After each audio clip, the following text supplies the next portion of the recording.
He had no chance at all ওই বলটা negotiate করার মতো।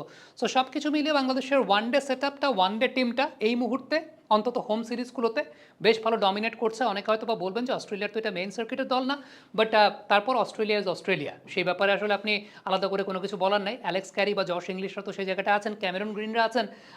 ইন্টারন্যাশনাল ক্রিকেট এইভাবেই চলে, সব সিরিজে সব টুর্নামেন্টে আপনি হয়তো বা প্রপার সেট আপটা পাবেন না। অস্ট্রেলিয়াও তার একটা এক্সপেরিমেন্টাল ফেজে রয়েছে 27 বিশ্বকাপকে কেন্দ্র করে, কিন্তু বাংলাদেশ যেভাবে কনভিনসিংলি জিতেছে, যেভাবে ডমিনেট করে জিতেছে, একটা বিষয় বলি সেটা হচ্ছে উইকেট কিন্তু খুব বেশি ব্যাটিং ফ্রেন্ডলি কন্ডিশন ছিল না।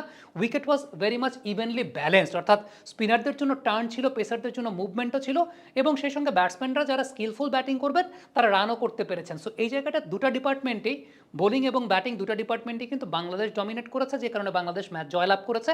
ইভেনলি ব্যালেন্সড সুযোগটা কিন্তু অস্ট্রেলিয়ার জন্য ছিল, বাট তারা সেই জায়গাটা বাংলাদেশের চাইতে একটু বিলো স্ট্যান্ডার্ড ক্রিকেট খেলেছে।